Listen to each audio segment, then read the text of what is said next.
Alors c'est un livre dont j'avais parlé dans une de mes vidéos, mais quand j'ai vu le nombre de commentaires, je me suis dit que ce serait intéressant de contacter l'auteur pour lui faire part de vos questions. Alors au début, je voulais juste faire une sorte de best-of. En fait, c'est d'une tellement bonne qualité que j'y suis pas arrivé, donc j'ai mis toutes les questions.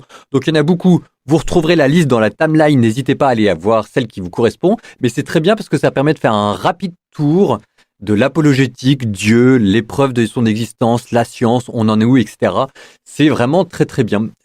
J'en profite aussi pour faire de la pub. Je vais ouvrir une deuxième chaîne YouTube. Alors plutôt, c'est une vieille chaîne YouTube que j'avais, que je vais réhabiliter, dans laquelle justement je vais mettre plutôt des vidéos un peu comme ça. Donc je fais de la pub. Abonnez-vous, abonnez-vous, abonnez-vous. On lance la deuxième chaîne YouTube. Notre secours est dans le nom du Seigneur, qui a fait le ciel et la terre. Je suis avec Olivier Bonassi, co-auteur avec Michel Yves Bolloré. Dieu, la science, l'épreuve, qui est en ce moment un des best-sellers dans les librairies chrétiennes. On se l'arrache, il est en rupture de stock, il va bientôt être relancé. Je l'ai lu, ça m'a rappelé quand je faisais de la philosophie de religion. Ça m'a donné envie de m'y remettre et de le réécrire. Donc de ce point de vue-là, ce livre est une grande réussite. Une des grandes réussites, c'est que ça remet dans le débat public la question de Dieu et que je partage le souci de ce livre de mettre en relation Dieu et la science.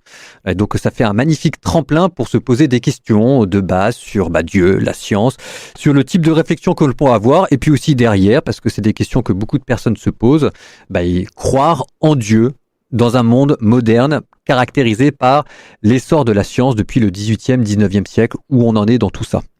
Donc, nous allons commencer. Je vais lui donner la parole dans un instant. J'ai déjà donné son nom. Il vous a déjà dit bonjour, Olivier Bonassi. Qui êtes-vous? Et est-ce que vous avez un domaine d'expertise un peu plus particulier? En fait, mon expertise, c'est d'être un peu polydomaine. C'est-à-dire que moi, j'ai commencé comme étant un scientifique.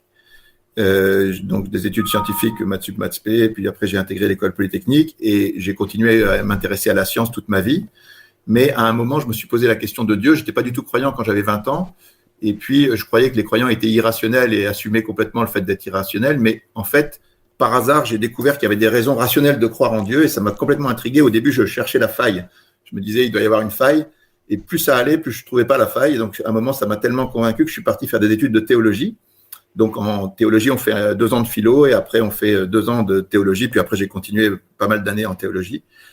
Voilà, donc je me suis intéressé aux 3 domaines, la science, la philosophie et la théologie. Et c'est ça qui fait un peu la particularité avec le fait que je me suis converti sur cette question de l'existence de Dieu et des raisons de croire chrétiennes. Et donc, c'est un sujet qui m'a passionné depuis 35 ans.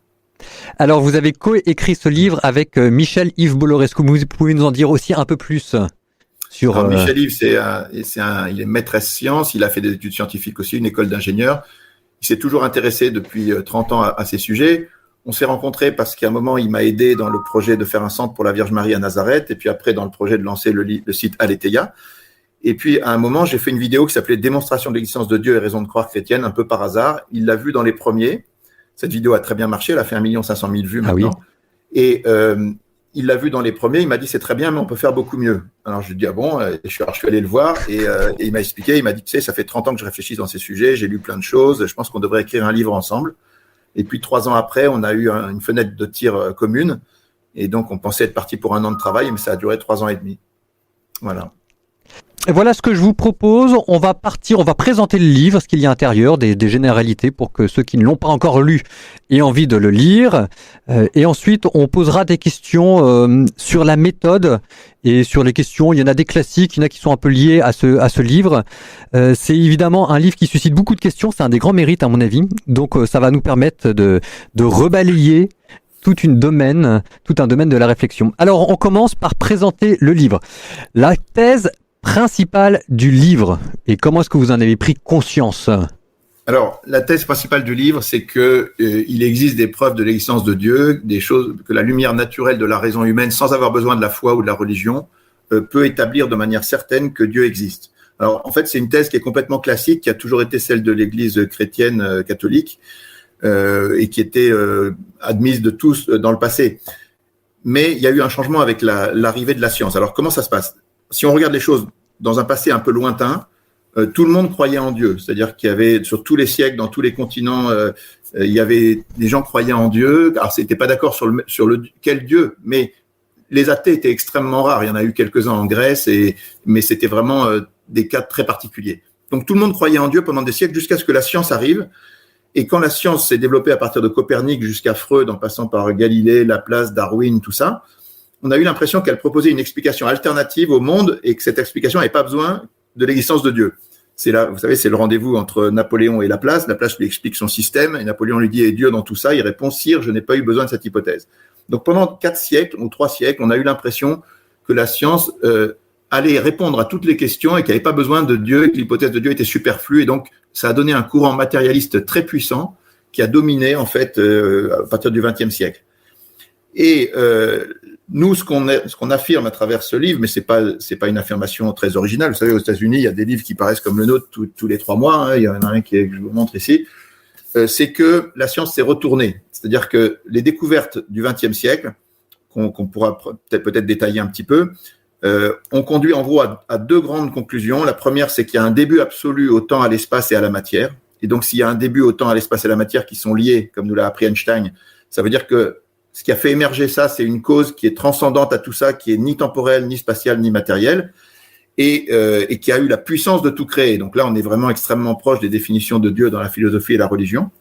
Et puis cette cause, elle a réglé les données initiales de l'univers et les lois de la physique et de la biologie d'une manière absolument folle. Donc il y a un réglage fin, absolument improbable, qui permet que les atomes puissent être stables, que les étoiles puissent brûler longtemps et que nous, la vie complexe, puisse émerger. Ces 2 choses-là, le début et le réglage, c'est des choses entièrement nouvelles qui sont très simples et dont la conclusion la plus naturelle, c'est de dire qu'il y a un esprit créateur supérieurement intelligent qui a créé tout ça. Donc la science s'est retournée. Alors l'objet de ce livre, c'est très simple, c'est de dire que toutes les anciennes preuves de Dieu sont valables. C'est-à-dire que pourquoi est-ce que les gens croyaient en Dieu? Parce qu'ils étaient émerveillés devant l'univers, simplement le fait que l'univers existe, l'univers est grand et beau, harmonieux, ordonné, donc tout ça, ça pousse vers Dieu. Il y a des raisonnements philosophiques qui se greffent là-dessus. Et puis, il y a toute la révélation judéo-chrétienne avec le peuple juif, la Bible, Jésus, puis des milliers de miracles, des milliers d'apparitions, des milliers de saints, des milliers de gens qui témoignent qu'ils ont rencontré Dieu. Donc, ça faisait un énorme paquet de raisons de croire en Dieu. Mais la science avait semblé avoir un discours alternatif. Nous, ce qu'on affirme, c'est que la science, maintenant, s'est retournée, elle plaide dans le même sens. Donc, en fait, il y a toute une série de preuves qui vont dans le même sens, qui permettent de conclure à un faisceau de preuves convergentes, rationnelles et indépendantes qui font qu'à la fin de l'enquête, c'est très difficile de penser autrement que Dieu existe. Voilà la thèse en 2 mots. Alors, ce qu'il y a là de surprenant, c'est que c'est pas du tout ce qui est véhiculé dans l'air du temps. Pourtant, je vous dis, c'est une thèse qui a toujours été celle de l'Église catholique et qui est connue dans le passé. Tout le monde pensait ça, quoi. Et je rajoute, en parlant de la thèse de l'Église catholique, qu'il y ait des arguments démontrant avec certitude la preuve de l'existence de Dieu, on l'oublie souvent, mais c'est aussi un dogme.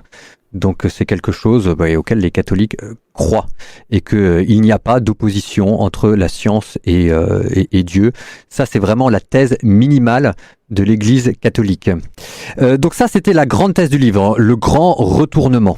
Alors voilà, c'est pour cette raison que comme la science était la seule discours intelligent qui se développait contre cette idée que Dieu existe, oui. Les 2 tiers du livre portent sur l'analyse de la position de la science. Donc c'est un livre qui est à base scientifique parce qu'on regarde principalement ça, mais on évoque aussi toutes les autres preuves, à moins un titre d'exemple. Des miracles, il y en a des milliers, hein, voire plus. On en cite un seul, voilà, juste à titre d'expérience. Alors peut-être qu'on va en parler tout de suite là, parce que donc pour faire un rapide tour du livre et vous dire ce que vous allez avoir dedans.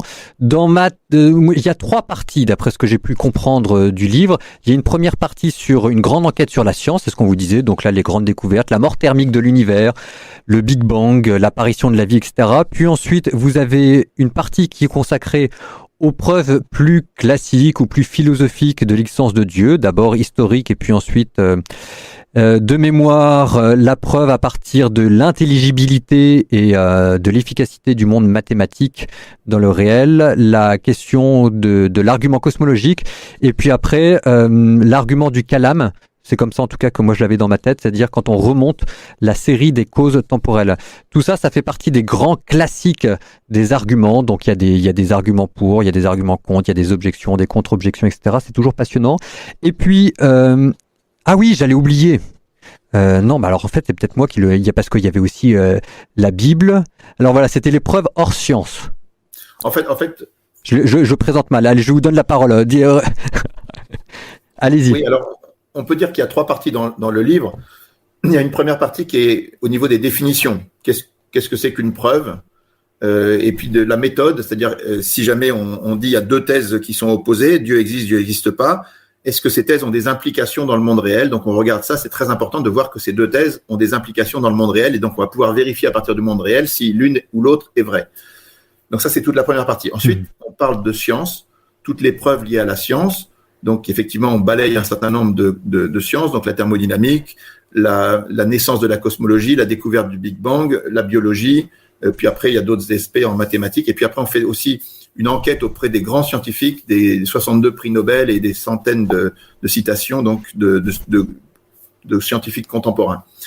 Ça, c'est toute la partie scientifique. Et puis, il y a une partie hors science, parce qu'effectivement, il y a toute une série de preuves classiques qui sont relatives à la Bible, au peuple juif, à Jésus et aux miracles, et puis à tous les preuves classiques en philosophie, au bien et au mal, en morale, et puis on parle aussi à la fin des objections qui ont pu être faites, et on s'étend pas beaucoup là-dessus, mais on en parle quand même. Voilà, donc ça fait 3 parties, une partie de présentation de la méthode et des définitions, une partie de la scientifique qui est la plus importante, et une partie hors science qui est aussi assez développée, mais un peu moins. Est-ce que vous attendiez un tel succès en écrivant ce livre ? Alors, pour tout vous dire, Michel-Yves était très sceptique. Lui, il pensait qu'on en vendrait très peu. Mais moi, j'étais assez persuadé que ça marcherait parce que j'avais déjà l'expérience de la vidéo Dieu que j'avais faite sur l'existence de Dieu, qui avait beaucoup intéressé les gens. Et je suis persuadé que non seulement le sujet intéresse tout le monde, vous savez, tout le monde à un moment ou à un autre dans sa vie se pose la question de savoir si Dieu existe ou pas. C'est-à-dire qu'on se demande toujours d'où on vient, où on va, qu'est-ce que c'est que la mort, est-ce qu'il y a une vie après tout ça, est-ce qu'on va revoir nos parents, nos amis. C'est des questions extrêmement fondamentale que tout le monde se pose.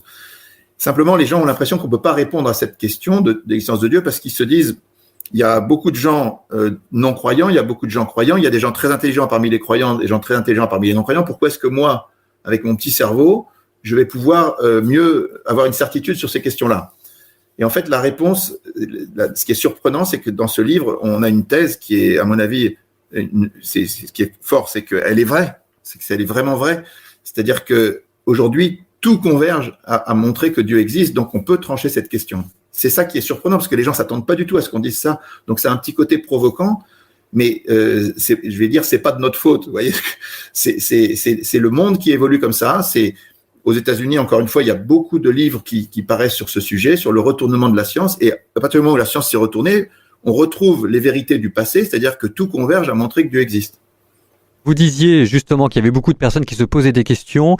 Ça peut être soit des questions d'ordre personnel, soit des questions d'ordre philosophique, parce que les gens ont déjà commencé à réfléchir là-dessus, et donc soit ils sont d'accord, soit ils sont pas d'accord, etc. Est-ce qu'il y a un lieu où les gens peuvent rentrer en contact avec vous et poser leurs propres questions pour dire il y a pas tel passage, j'ai pas compris, etc. Parce que oui, forcément, un livre comme ça suscite énormément de questions, quoi. Absolument. Alors je vais lancer 2 appels. Le premier, c'est un appel au débat en général. C'est-à-dire que nous, on aimerait avoir des débats avec des scientifiques, avec des philosophes, avec des gens, des personnalités intellectuelles athées qui défendraient une position différente. On aimerait beaucoup avoir ce genre de débat, on les sollicite et on est prêt à faire des débats publics. Et puis, au niveau des personnes, on a proposé aussi des débats, c'est-à-dire qu'on va essayer de répondre à toutes les personnes qui nous poseront des questions. Si vous allez sur notre site dieulasciencelépreuve.com et que vous allez tout en bas du site, il y a une adresse contact@dieulasciencelépreuve.com où vous nous écrivez. Moi, je reçois, je suis en copie de ces mails, mais d'autres personnes aussi. On essaie de répondre à tout le monde. Alors, on n'est pas forcément dans la minute, mais je confirme, c'est comme ça que je suis rentré en contact avec vous. Donc voilà. Le mail existe et il marche et je vous mets les liens, tout ce qu'il faut. Donc vous entendez, si vous avez des questions, n'hésitez pas à en faire partie. Alors pour caractériser ce livre, en le lisant, moi j'ai eu l'impression d'un livre d'apologétique. Alors l'apologétique, pour ceux qui ne connaissent pas ce terme, ça veut dire une défense rationnelle de la foi.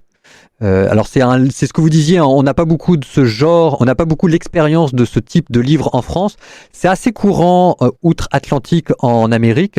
Est-ce que le terme d'apologétique est un terme que vous assumeriez pour caractériser votre livre? Absolument. Alors, pas tellement pour ce livre-là, parce que ce livre-là, c'est une apologétique vraiment basique. C'est sur une question mais l'apologétique, c'est la défense de la foi. Alors, la foi, c'est plus large que ce livre. Ce livre ne parle pas vraiment de foi ni de religion. Il parle juste d'une question. Une seule question, c'est est-ce qu'il y a un Dieu créateur à l'origine de l'univers ou pas? Et il y a un seul angle, c'est la rationalité. Donc, l'apologétique, c'est ça. C'est l'étude rationnelle du donné de foi, mais qui est en général plus large. Alors, moi, j'aime beaucoup l'apologétique. Personnellement, je me suis converti par une personne qui était un apologète, qui s'appelait Jean Doja, qui a écrit un livre « Y a-t-il une vérité ?» qui m'a passionné. Au début, encore une fois, je cherchais à le détruire, à voir la faille, mais je l'ai pas trouvé parce qu'il n'y a pas beaucoup de failles, en fait. Et je suis étonné que l'Église fasse si peu d'apologétique parce que tous les papes disent que le problème principal, c'est le relativisme et que les gens croient un peu de n'importe quoi. Mais il ne faut pas s'étonner qu'ils croient n'importe quoi si on leur donne pas des raisons de croire. Donc, le fait de donner des raisons rationnelles de croire aux gens, c'est extrêmement important. En plus, elles existent. Elles sont même surabondantes. Il y en a partout. Donc, il faut vraiment faire ce travail d'apologétique et montrer que ça tient la route à tous les niveaux.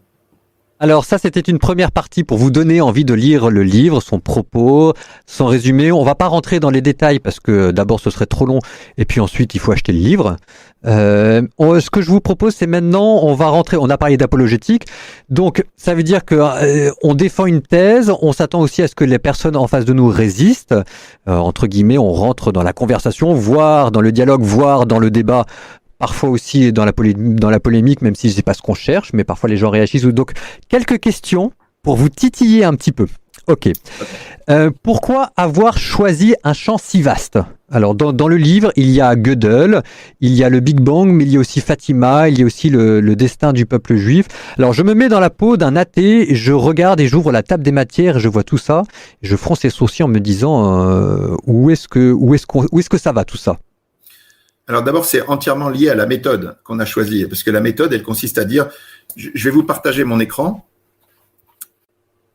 Voilà, la méthode du livre, c'est de regarder les deux thèses, Dieu existe ou Dieu n'existe pas. Si Dieu n'existe pas, en fait, d'une manière ou d'une autre, l'univers peut pas avoir de début. Parce que s'il a un début, ça veut dire qu'il y a un être qui l'a créé.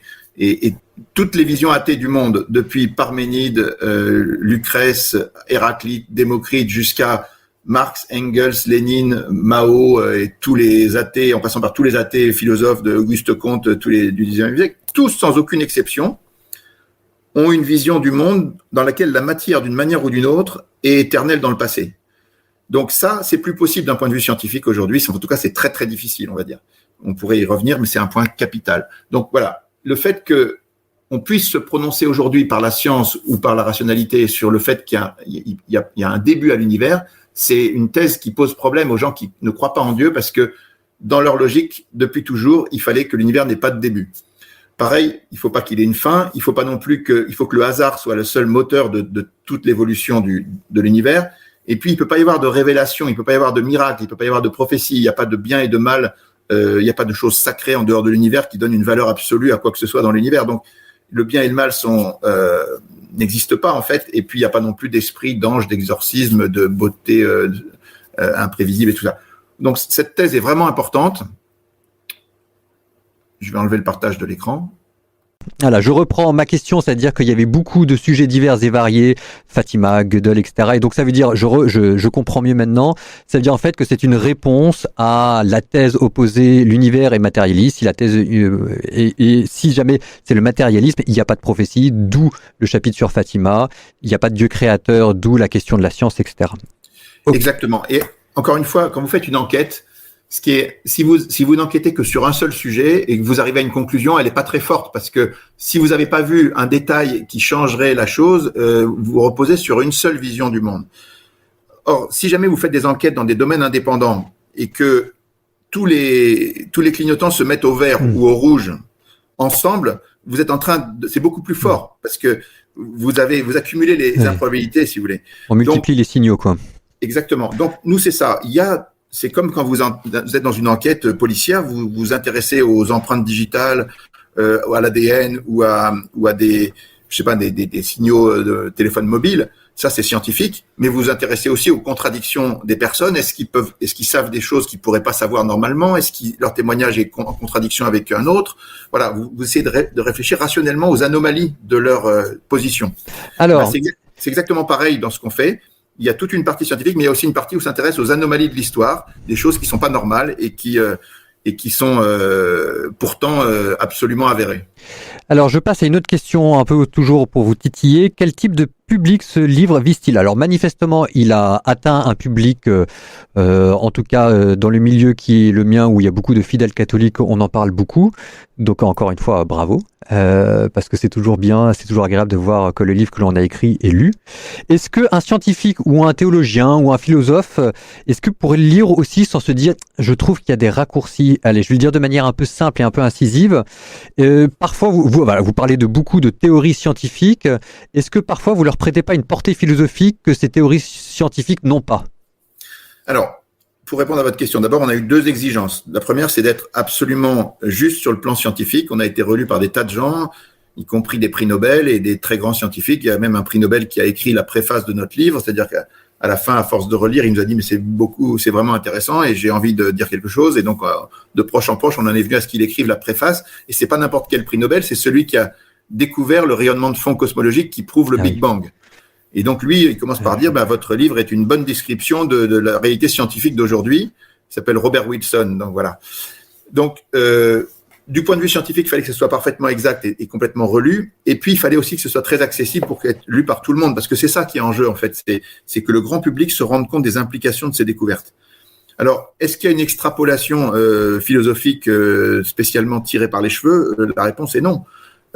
Le fait qu'il y ait un début à l'univers, ça pose un énorme problème aux athées. On a un chapitre qui s'appelle le roman noir du Big Bang, où vous voyez comment ont réagi les communistes en Russie quand ils ont vu que les savants arrivaient à la conclusion que l'univers avait un début. C'était impensable pour eux. Ils en voulaient pas. Et il y a eu des morts, il y a eu des gens qui ont été exilés, il y a des gens qui ont été mis au goulag, il y a des gens qui ont été torturés pour ça, simplement parce que leurs équations disaient qu'il y a un début à l'univers. Et c'était intolérable pour le régime marxiste. C'est pareil pour Hitler ou Mao. En Chine, ils n'en voulaient pas. Ils voulaient que l'univers soit éternel, parce que sinon, il y a un Dieu. Donc, cette évidence-là, elle est très dure à encaisser pour les athées qui, aujourd'hui, cherchent d'autres... Mais si vous voulez, c'est tellement simple. Je vais quand même vous le faire en résumé. S'il y a un début à l'univers, en fait, vous dites qu'il y a un début au temps, à l'espace et à la matière, et puis donc, il y a une cause qui n'est ni temporelle, ni spatiale, ni matérielle. Si vous êtes athée, si vous voulez rester athée, il faut contester un de ces deux points. Alors, contester qu'il y a un début à l'univers, c'est extrêmement compliqué aujourd'hui. Donc, il faut contester qu'il y a une cause, que ça a une cause qui n'est ni temporelle, ni spatiale, ni matérielle. Stephen Hawking, qui est un athée, qui voulait rester athée jusqu'au bout, il a dit oui, c'est possible parce qu'en fait, dans son dernier bouquin, il a écrit « L'univers peut se créer tout seul à partir de rien à cause de la force de gravité ». Et son collègue de Oxford, qui s'appelle John Lennox, a répondu « Une absurdité reste une absurdité, même quand elle est proférée par un scientifique mondialement connu ». On voit bien que les scientifiques les plus brillants sont contraints de dire des choses qui, sur le plan philosophique, sont complètement aberrantes pour maintenir une position athée. Donc ça, c'est sur le début de l'univers. Mais c'est pareil sur le réglage fin de l'univers. Le réglage fin de l'univers, ça vous montre que l'improbabilité de notre univers est gigantesque. Et donc, les gens imaginent 10 puissance 500 univers ou 10 puissance 340 000 univers en parallèle dont on n'a aucune évidence d'aucune sorte. Et pour essayer de garder une position athée. Et ça, si vous voulez réaliser ce que ça veut dire, qu'est-ce que ça veut dire un milliard de 10 puissance 500 univers? Pour comprendre ce que ça veut dire, il faudrait, je vous partage mon écran, c'est aussi important que je le fasse, pour que vous compreniez bien. 1 milliard, c'est beaucoup. Si vous voulez compter jusqu'à 1 milliard, si vous voulez compter jusqu'à 1 milliard en prononçant un nombre chaque seconde, il vous faut 30 ans. Si vous voulez compter jusqu'à 1 milliard de milliards, il faut 2 fois la durée de l'univers. Si vous voulez compter jusqu'à 1 milliard de milliards de milliards, il faut des milliards de fois la durée de l'univers. Donc, 10 puissance 500, c'est 10 000 milliards de milliards de milliards de milliards de milliards de milliards de milliards de milliards de milliards de milliards de milliards de milliards de milliards. Là, j'ai fait que les 2 premières lignes, vous voyez. Je pense qu'on a compris l'idée. C'est quelque chose de complètement absurde. Enfin, Il y a des gens qui croient ça. Mais Alors ça, pour que tout le monde suive bien, ça veut dire c'est ce qu'on appelle la théorie des multivers, c'est-à-dire que notre univers a des constantes physiques tellement réglées qui ont permis l'apparition de la vie. C'est tellement curieux que la vie ait apparaître que ça, c'est la probabilité pour que la vie ait pu apparaître. Donc on va pas rentrer dans tous les détails parce qu'on vous a parlé du Big Bang, on vous a parlé de l'apparition de la vie. Donc ça, c'était, vous retrouverez tout ça dans les premières parties. Mais donc la question c'était de se dire que on parle de théories scientifiques et les théories scientifiques ont des interprétations, des portées philosophiques. Alors dernière question, après on va passer sur des questions plus classiques qui vont nous permettre aussi peut-être de rentrer un peu plus dans les détails, mais dernière petite question un peu impertinente, certaines personnes avaient l'impression d'un livre partisan. En caricaturant, je vais dire qu'elles avaient l'impression de lire un livre plus de combat que de réflexion. Alors, je voudrais savoir ce que vous leur réponderiez. non, en fait, on n'a aucun intérêt personnellement dans tout ça. Si vous voulez, moi, j'étais pas croyant quand j'étais jeune. Même ça m'embêtait de devenir catholique. Pour tout vous dire, mes parents, ma famille était plutôt de tradition protestante, et pour nous, les catholiques, c'est ceux qui avaient brûlé nos ancêtres. Donc, j'avais absolument aucune envie de devenir catholique. C'était pas du tout dans ma culture, dans mes aspirations. Mais après, il faut regarder la réalité. Or, je vous dis, la réalité aujourd'hui, elle est tellement puissante dans le sens qu'on indique qu'on n'a pas besoin de tirer la chose dans un sens ou dans l'autre. Aujourd'hui, vous pouvez ouvrir le dossier dans n'importe quel domaine. La conclusion la plus rationnelle, c'est de dire Dieu existe. Donc, et ça, on l'invente pas, franchement. Et c'est pour ça qu'on voudrait des débats, c'est pour pouvoir en parler avec les gens. C'est une réalité. Alors, ce qui est très choquant, c'est que c'est pas du tout dans l'air du temps. Les gens ont pas du tout, on leur raconte dans la télé que Dieu n'existe pas et tout ça, donc ils sont habitués à dire mais non, ça doit pas être possible. Mais j'invite les gens à oublier tous leurs a priori, à essayer de faire de cette question non pas une question passionnelle, mais une question rationnelle, et à ouvrir le dossier et à regarder, à juger par eux-mêmes. C'est ça le but du livre, c'est de mettre sur la table des arguments, que chacun se fasse son opinion sur une douzaine de dossiers. Et encore une fois, je vous dis, on aurait pu être beaucoup plus disert sur les miracles, les apparitions, les saints, les rencontres de Froissart a écrit un bouquin, Dieu existe, je l'ai rencontré. Pour moi, c'est quelque chose de très fort. Mais on n'en parle pas du tout dans le livre, ces choses-là. Vous voyez, et pourtant, le livre fait déjà 600 pages et quelques. C'est pour ça qu'on n'en parle pas. Alors, puisqu'on est là-dedans, j'en profite pour dire que ça ne doit pas vous rebuter le nombre de 600 pages ni de mots de science. C'est très accessible. Alors, je vais dire que c'est écrit gros, mais bon, il y a des, c'est très aéré. Il y a des images, le style. Je parle du langage est très accessible, donc en fait ça se lit très bien, donc n'ayez pas peur, c'est pas réservé au prix Nobel. Et puis on peut dire aussi que les chapitres sont indépendants, c'est-à-dire que vous avez des chapitres que vous pouvez lire dans l'ordre que vous voulez parce que vous n'avez pas besoin d'avoir lu celui d'avant pour lire celui d'après. C'est des chapitres indépendants, on peut butiner dans ce livre, on peut commencer par les parties qui nous intéressent le plus et aller dans l'ordre qu'on veut. Et c'est vraiment accessible, oui. Alors maintenant, je vais rentrer dans des questions à la fois plus précises et plus classiques qui relèvent de l'apologétique, donc ça va nous permettre de rentrer un peu plus en profondeur. Alors, le premier mot qui vient à l'esprit pour quelqu'un qui a étudié l'apologétique ou qui se pose ces questions du rapport entre Dieu et science, c'est le mot de concordisme. D'où ma question, en quoi votre livre ne fait pas du concordisme? Alors le concordisme, c'est-à-dire on fait un raccourci un peu trop rapide entre la science et la Bible. Donc par exemple, je vais voir dans la Bible, je vais chercher dans la Bible des indices de découvertes scientifiques qui ont eu lieu il y a 50 ans, alors que les deux livres sont séparés de plusieurs, quasiment de 30 siècles. Par exemple, c'est pas dans le livre, mais la Bible parle de tohu-bohu. Au début, il y avait la matière informe, et donc je me dirais, bon bah ça c'est la preuve que Dieu avait déjà en tête le mur de Planck et le fait qu'avant on savait pas ce qui se passait.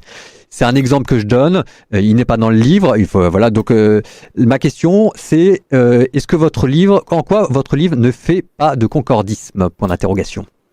Alors, moi, j'ai pas. D'abord, le concordisme, c'est un épouvantail.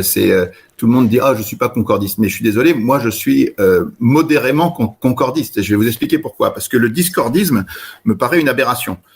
Alors, pour aller dans le sens du non-concordisme, il faut quand même avouer effectivement que l'objectif, par exemple, de la Bible ou de la foi, c'est pas de faire. La Bible n'est pas un traité scientifique ou un traité historique. C'est pas ça le but de la Bible. Le but de la Bible, c'est de nous mettre dans une relation juste avec Dieu et qu'on puisse avoir une relation de connaissance et d'amour avec Dieu. Donc, mais il il y a deux adversaires du concordisme, si vous voulez. Ce sont d'un côté les matérialistes qui disent que la foi n'a rien à voir avec la réalité, donc c'est du délire, donc il n'y a aucun lien. Et d'un autre côté, les fidéistes, qui sont des gens qui pensent que la science n'a aucun intérêt, il faut en rester à Dieu dans son coin, et les deux sont séparés. En réalité, non. La foi, si elle a une certaine portée, elle parle du monde réel. Et comme dit Jean-Paul II quand il fait une encyclique sur foi et raison, la foi et la raison sont les deux ailes qui nous permettent d'arriver à la vérité. Donc, il y a dans certains domaines, si jamais on parle de la résurrection du Christ ou si on parle d'événements historiques qui se sont passés dans la Bible, évidemment, il y a des connexions entre la science qui va essayer de rechercher des choses sur le plan archéologique ou historique et la foi qui affirme un certain nombre de choses. Si jamais on vous dit dans Saint-Jean que près de la porte des brebis, il y a une piscine qu'on appelle en hébreu Betzata et qu'elle a 5 colonnades et que ensuite l'archéologie trouve au même endroit 5 colonnades, c'est pas du concordisme, c'est juste montrer que l'évangile dit pas n'importe quoi. Alors là où on parle de la Bible et on dit que les Hébreux sont arrivés à des vérités inaccessibles ou en tout cas très difficiles. Qu'est-ce qu'on veut dire par là? C'est très important. Qu'est-ce que c'est que les Hébreux? Les Hébreux, c'est un peuple qui est venu d'Abraham. Abraham, c'était un berger, il avait des troupeaux. Et dans ce peuple de bergers, il n'y avait pas de savants, il n'y avait pas de bibliothèque, il n'y avait pas d'astronomes, ni de publication de bouquins. Ce qui n'était pas le cas de tous les autres grands peuples autour. L'Égypte, la Perse, la Mésopotamie, les Grecs, les Romains, ils avaient tout ça. Ils avaient une grande vie intellectuelle. Et ils croyaient tous un certain nombre de choses qui étaient farfelues et que les Hébreux ont contesté. Les Hébreux ont dit non, vous croyez tous qu'au ciel, il y a des dieux avec des têtes d'animaux qui se battent entre eux, qui ont des histoires et tout. Tout ça, c'est pas vrai. Il y a un seul Dieu, il est transcendant, il a tout créé à partir de rien. Et l'univers a eu un début, il aura une fin et il s'use. Ils disent, les Hébreux, vous croyez que parmi les hommes, il y a des demi-dieux, des sous-hommes, des héros, des gens comme ça. Non, on est tous fils d'Adam, on est au même niveau. Et vous croyez que dans la nature, il y a des sources, des forêts, des morceaux de bois dans lesquels il y a des dieux. Non, tout ça, c'est pas vrai, c'est de l'idolâtrie. C'est pas vrai. La nature, c'est la nature. Et puis, au ciel, vous pensez que le soleil et la lune sont des dieux. On a tous les peuples de l'histoire de l'Antiquité, sans aucune exception, croient que c'est des dieux. Ils ont même donné des noms. Et en fait, les Hébreux disent non, ça c'est pas vrai, c'est des lampadaires, c'est des trucs pour éclairer le jour et la nuit. Alors là, on arrive à Alors, est-ce que c'est du concordisme? Non, c'est simplement Dieu qui a voulu purifier la relation aux hommes pour qu'ils puissent avoir une véritable relation avec eux. Il leur a donné des vérités qui sont des vérités, alors là pour le coup scientifiques, qui effectivement ou philosophiques, on va dire, qui permettent que la relation des Hébreux soit purifiée par rapport à Dieu, par rapport au prochain et par rapport à la nature. Par contre, Dieu n'a pas jugé bon de leur donner des connaissances scientifiques spéculatives en leur expliquant que c'était le boson de Higgs qui avait permis l'apparition de la masse des particules ou que l'univers était créé depuis 13,8 milliards d'années, ce qui n'a aucun intérêt dans la vie des Hébreux. Donc, pour avoir une relation valable avec l'homme, Dieu a dû lui donner, si c'est la vraie foi, en tout cas, il a dû lui donner un certain nombre de vérités. Alors, ce point est très important parce que la Bible, vous la jugez maintenant du point de vue de notre livre, on fait une enquête. Est-ce que ces vérités qui sont arrivées aux Hébreux, elles peuvent être dues au hasard? Est-ce que c'est un immense coup de bol? Peut-être, vous avez le droit de croire ça. Deuxième explication, Dieu s'est révélé à eux, il leur a communiqué ça pour que leur relation à lui soit purifiée. C'est une explication qui, à mon avis, est 1000 fois plus cohérente. Voilà, donc pour moi, il y a donc je suis pour le concordisme, mais un concordisme modéré et pas absurde. J'aime bien ça, l'idée que Dieu, il fallait que les vérités scientifiques, il fallait que Dieu purifie les idées qu'on a sur le monde, sur nous et sur la Terre pour qu'on puisse au moins, à minima, rentrer en contact avec lui. Il y a quelque chose là-dedans. Et puis, c'est vrai que c'est quand même avec un même cerveau, à la fois que l'on fait des sciences et que l'on parle à Dieu. Alors, sur un point un peu particulier sur le Big Bang, parce que vous y passez beaucoup de temps, même si c'est vrai que dans le livre vous commencez par la mort thermique de l'univers, mais ensuite il y a un long développement sur le Big Bang. Le Big Bang a été découvert par un prêtre, il était belge, il s'appelle le père Lemaire, et alors on en parle beaucoup dans votre livre pour le mettre en lien avec l'acte créateur. Bon, le maître faisait une grande différence entre les deux. Je me souviens qu'il y avait une anicroche entre lui et le pape Pie XII qui voulait trop vite voir là-dedans l'acte créateur et le maire lui dit on se calme. Et alors ma question est la suivante. Est-ce que en lisant votre livre, il y aurait un risque d'assimiler les deux avec peut-être, si on venait à trouver autre chose que le Big Bang, ça poserait problème. Et puis autre chose, l'acte créateur, on le situe on le situerait dans le temps, il y a plusieurs milliards d'années, alors que la théologie nous dit que la création continue encore et qu'elle est éternelle. Alors, je vais vous partager mon écran à nouveau pour essayer de faire le point sur cette question qui est très importante, qui est source de beaucoup de confusion en général.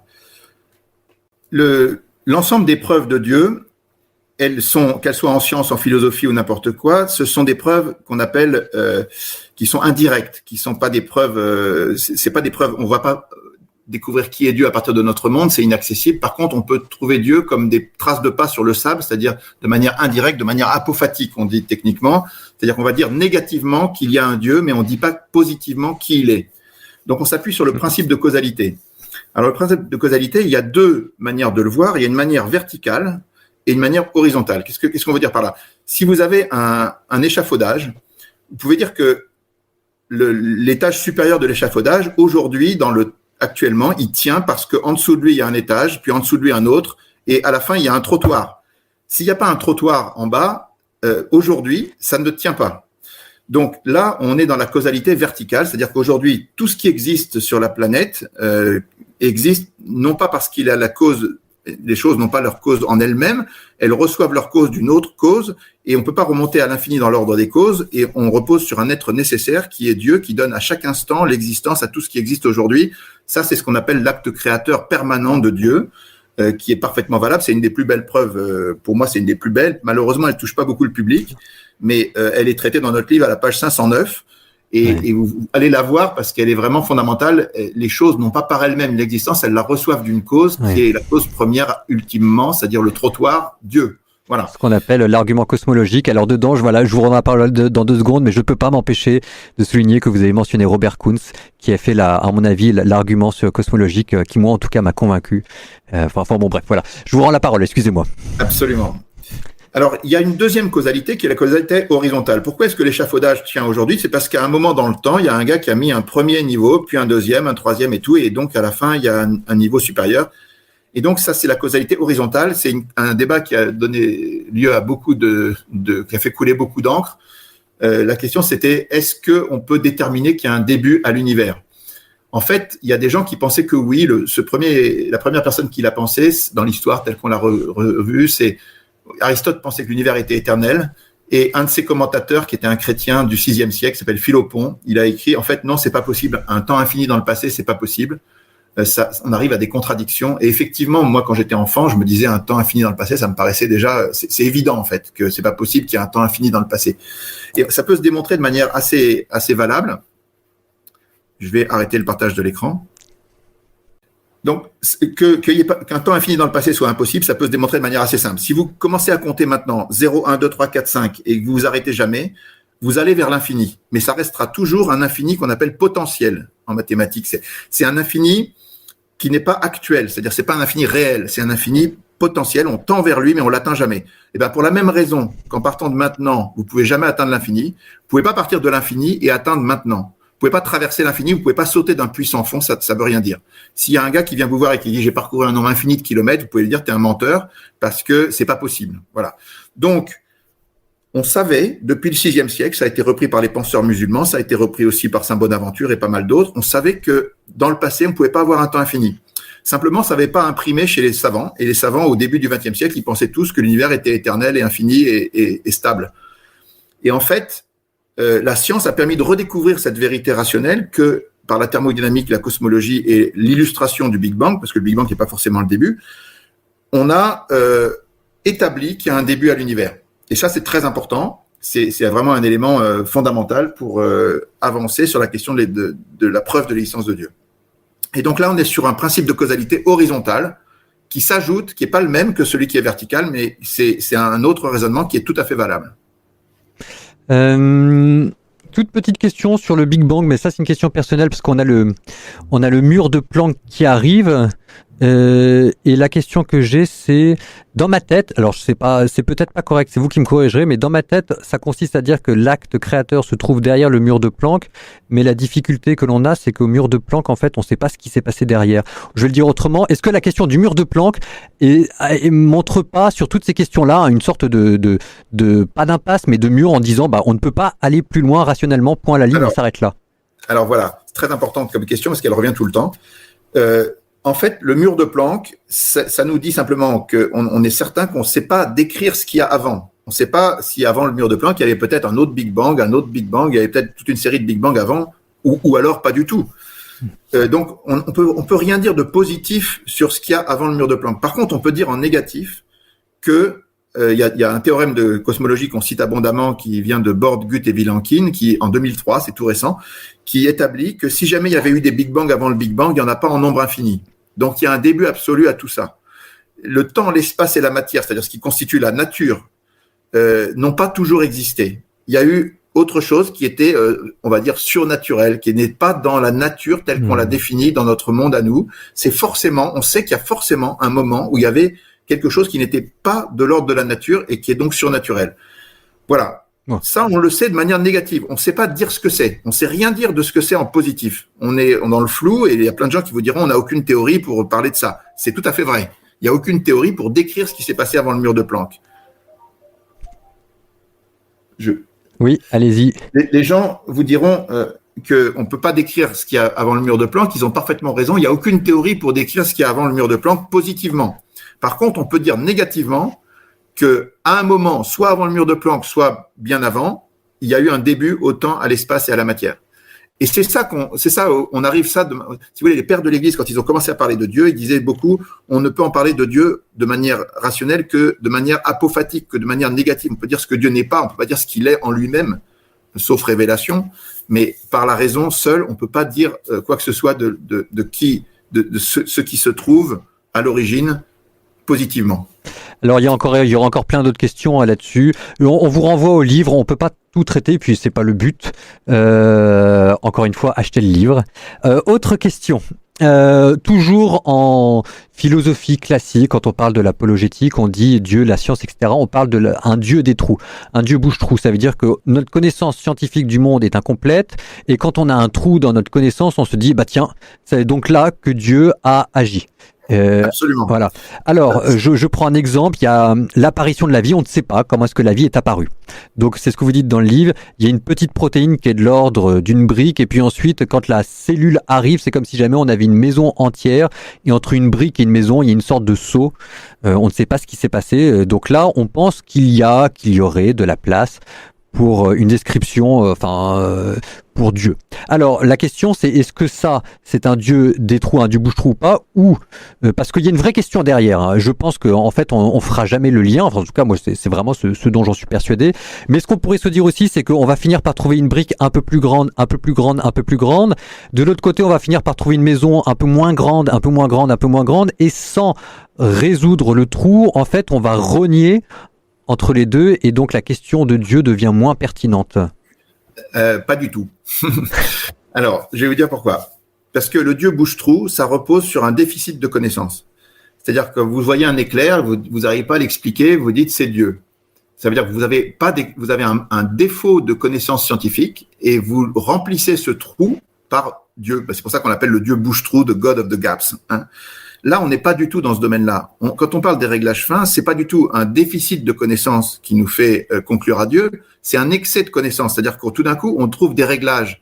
On en trouve 1, puis 2, puis 3, puis 200. Et ces réglages, c'est une citation de George Ellis, là, qui dit toute nouvelle, c'est un des plus grands cosmologistes de notre temps, il dit toute nouvelle théorie, aussi révolutionnaire soit-elle, ne fera pas s'évaporer toutes ces improbabilités. La prise de conscience de la complexité de l'univers rend très difficile de ne pas utiliser le mot miraculeux sans prendre position sur le statut ontologique du mot. Mais ce qui est très important, c'est que toutes ces découvertes liées au réglage, elles ne feront que s'accentuer et non pas. C'est-à-dire que le trou, le trou ne diminue pas, il est grossi au contraire. Oui, non, attendez. Qu'à un moment, on puisse expliquer comment on est passé de l'inerte au vivant, c'est évident puisqu'on y est passé. Donc, on va pouvoir l'expliquer. On va pouvoir trouver les lois qui sont tellement incroyables qu'elles ont permis ce passage qui est gigantesque, qui est improbable.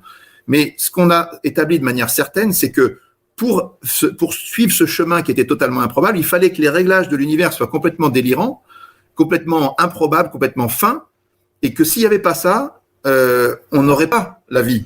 Donc, si vous voulez, c'est une connaissance positive, c'est pas du tout un manque de connaissances. Pareil sur le Big Bang. Le Big Bang, ce sont des découvertes positives qui nous font poser des questions, mais c'est pas un manque de connaissances qu'on remplit par l'hypothèse de Dieu, c'est exactement l'inverse. Donc, le Dieu bouche-trou, absolument pas. Alors, dernière question là-dessus, mais ça, je vais revenir peut-être ça parce que ça concerne votre livre plus général. Une question que moi j'avais, c'est que je trouvais que votre livre était très humble dans le sens où il multipliait les citations et les théories restantes. Alors je dis humble pourquoi ? Parce que ça veut dire que dans ma tête, d'une certaine manière, ça va paraître négatif, ça ne l'est pas, c'est du consommable. Ça veut dire que ça marche en ce moment en 2021, mais j'accepte de faire un livre qui marche en 2021, ce que je trouve très humble, en partant du principe que peut-être que dans 10-15 ans, il faudra le réécrire. Donc mes deux questions, c'est là, comment est-ce qu'il y aurait moyen, est-ce que votre livre va résister, est-ce qu'il va être durable aux nouvelles découvertes scientifiques qui vont avoir lieu, même si, avec ce que vous venez de répondre, j'ai déjà un élément de réponse. Je vais poursuivre dans ce sens-là. Voilà. Et deuxième question qu'il y a avec, c'est est-ce que, avec toutes les critiques forcément qui vont vous être adressées ou toutes les précisions que les gens vont vous communiquer, je vous rappelle l'existence de la boîte mail que je vous remets dans la description, est-ce qu'il y a moyen de les intégrer, est-ce que c'est prévu de les intégrer un jour aussi dans une réédition? Je sais pas. Alors, ce qui est très important, si vous voulez, c'est ce principe que tout le monde attribue à Pasteur, mais en fait qui vient de Francis Bacon, a priori, qu'un peu de science éloigne de Dieu et beaucoup y ramènent. Comment on l'illustre?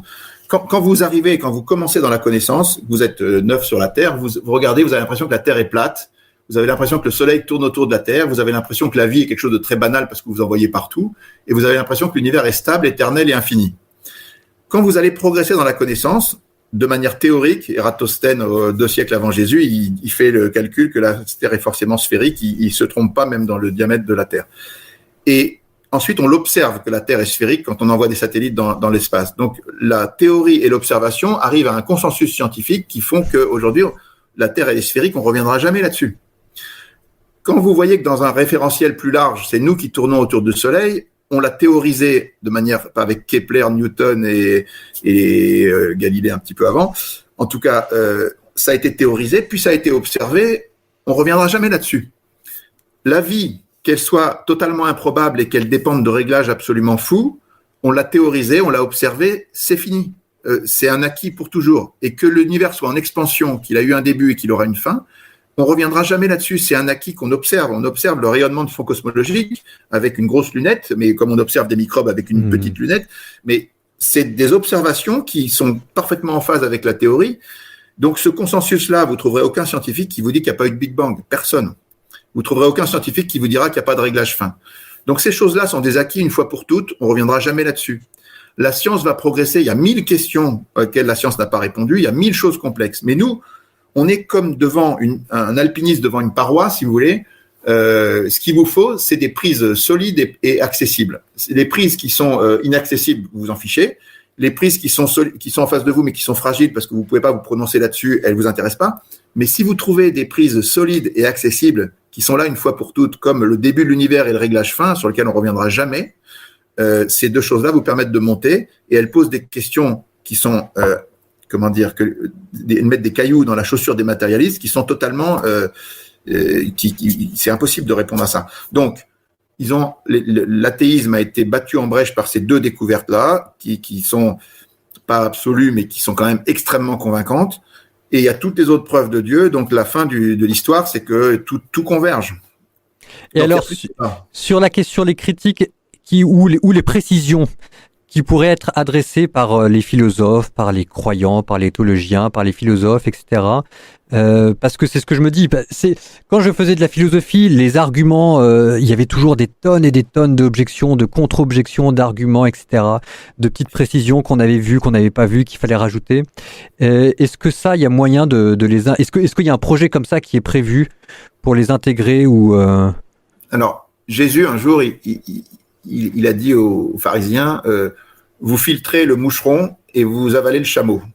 D'accord ? Donc, on trouve, les seules critiques qu'on a actuellement, c'est des gens qui regardent le moucheron, c'est-à-dire qu'ils nous disent à telle page, vous avez fait une erreur parce que c'est pas exactement ce chiffre-là. Il y a un gars dans Le Point, il vient de faire un truc en disant que c'était trompé d'un facteur 100, mais la réalité, c'est que c'est lui qui s'est trompé, il a pris les mauvais chiffres, il s'est trompé. Donc, voilà, il y a des gens qui vont regarder mais mettons même qu'on soit trompé sur un chiffre d'un facteur 100, ce qui est archi faux. Ça remet pas en cause le raisonnement global, si vous voulez.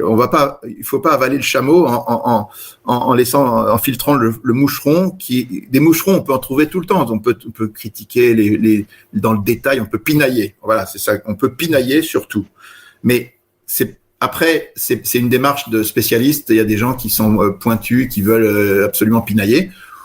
Contre cela, on peut pas faire grand chose. Moi, ce que j'invite les gens à faire leur propre enquête en pesant, en sous-pesant. Est-ce que ça vous paraît réaliste de penser qu'il y a 10 puissance 340 000 univers ou 10 puissance 500 univers dont on n'a aucun élément, qui sont des théories complètement spéculatives, invérifiables. Il n'y a pas le moindre élément dans le réel pour penser ça. Est-ce que vous voulez croire ça? Bon, vous avez le droit. Mais c'est une toute petite partie du dossier. Mais il faut croire aussi que la Bible est venue toute seule, que le peuple juif, c'est le dernier survivant du monde antique par hasard, parce que tous les autres peuples ont disparu, que Jésus, qui est un jeune homme de 30 ans, qui s'est mis à parler oralement et qui a dit « le ciel et la terre passeront, mes paroles ne passeront pas », et qui a changé le destin de l'humanité, et que tout le monde se réfère à lui pour signer les contrats dans tous les coins de la planète, comment vous expliquez que cet homme-là, s'il y a une explication avec Dieu, ça devient très cohérent, si c'est pas Dieu, ça devient complètement incohérent. Donc vous avez le droit de croire ça aussi, mais sous-pesez les choses, essayez de vous demander, sur tous ces dossiers qui sont indépendants et qui sont convergents, est-ce que le plus rationnel à chaque fois n'est pas de penser que Dieu existe? Alors ce sera ma question conclusive. Mais donc là, le livre s'intéresse à une question prioritaire qui est: est-ce que Dieu existe? Mais voilà, la religion c'est plus vaste que cela. Donc évidemment il y aurait d'autres questions. Le but de ce livre n'est pas de les traiter, mais enfin elles existent aussi sur la résurrection, sur la Trinité, sur tout le domaine de la foi. On avait parlé un petit peu au début, c'est pour ça que ça fait une belle inclusion avec ce qu'on disait. Une fois qu'on a démontré que Dieu existe, il faudrait voir qui il est. Donc ça, ce serait la deuxième partie du volet apologétique. Alors voilà, quand je vous dis ça, vous dites encore mince, il y en a encore pour 15 ans de travail, ou bien vous dites quelqu'un le fera, et puis ou bien vous dites je sais pas, la vie est belle. Alors si vous allez sur la chaîne YouTube de Marie de Nazareth, vous verrez qu'on a fait beaucoup de travaux dans ce sens pour parler de qui est Dieu et de quels sont les éléments rationnels qui permettent de croire à sa réalité, au fait que c'est Jésus et que l'Église catholique est dans la vérité. Donc moi je pense que, alors quand on plaisante, quand on nous dit, on nous pose ces questions, on dit ça c'est le tome 2 du livre, mais sans attendre le tome 2 du livre, je vous invite à rechercher d'un point de vue rationnel avec Marie de Nazareth ou autre, quelles sont les raisons de croire que Jésus est véritablement ce qu'il dit être, et tous les éléments sont là. L'enquête, elle est assez facile à faire et c'est complètement rationnel.